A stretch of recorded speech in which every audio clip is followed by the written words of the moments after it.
Thank you.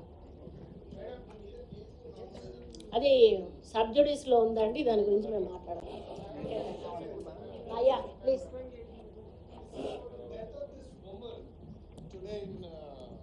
This is the death of the woman in Asifabad in a tiger attack. Yeah. What is being done? And my question is, every time our officers are telling that don't go before 10 and after 5 for the farming. But that woman went in the morning 8 o'clock with her child.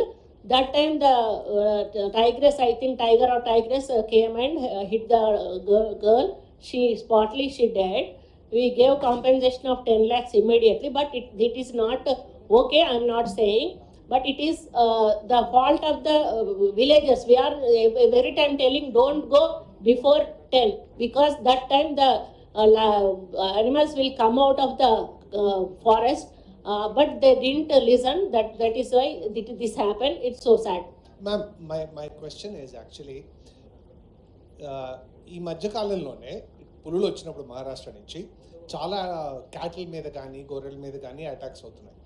మీ దృష్టికి మీ department officers ఏమన్నా తీసుకొచ్చారా? అక్కడ అసలు ప్రే base ఉందా లేదా? Why are this tigers attacking? Beat officers ఉంటారు, beat officers తిరుగుతూనే ఉంటారు. ఏ ఇష్యూ అయినా కూడా మా నోటీస్కి తీసుకొస్తారు. మేము ఎంక్వైరీ ఆఫీసర్ నేస్తాం, ప్రతి దాని మీద కూడా ఎంక్వైరీ రిపోర్ట్ తెప్పించుకుంటాం. దాని తర్వాత ఫర్దర్గా మేము ఏమేమి ప్రికాషన్స్ తీసుకోవాలో కూడా చెప్పడం జరుగుతుంది. అక్కడ ఎవరైనా నిర్లక్ష్యం వహిస్తే వాళ్ళ మీద మేము యాక్షన్ కూడా తీసుకోవడం జరుగుతుంది.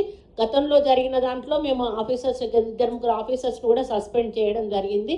అప్పుడు మీరు ఒకసారి దాడి అయింది కదా ఆవు మీద, అప్పుడు టైగర్కి మందు పెట్టి చంపారు. అందులో మేము తీసుకున్నాం, యాక్షన్ కూడా తీసుకొని సస్పెండ్ చేశాము. అక్కడెక్కడ కూడా మేము కాంప్రమైజ్ అయ్యేది లేదు.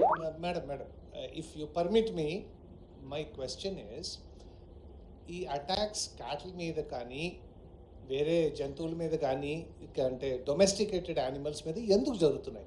అక్కడ మీ ఆఫీషియల్స్ మీకు ఏమన్నా ఇన్ఫర్మేషన్ ఇచ్చారా? అక్కడ వాటి న్యాచురల్ ప్రే ఉందా లేదా అన్నది నా ప్రశ్న.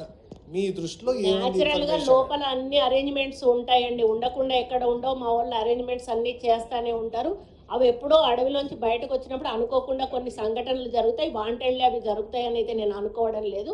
మాకున్న ఇన్ఫర్మేషన్ కూడా అదే, అన్ఎక్స్పెక్టెడ్గా జరిగేటువంటి సంఘటనలే కదా, అవి వాంటెడ్లీ జరిగేటువంటి సంఘటనలు కావు. వాటికి ఎక్కడ కూడా మేము అరేంజ్మెంట్స్లో ఎక్కడా కూడా కొరత లేదు. ఎప్పుడు అబ్జర్వేషన్లోనే మా వాళ్ళు ఉంటారు. 100% వాళ్ళకి అరేంజ్మెంట్స్ చేస్తూనే ఉంటారు. Thank you.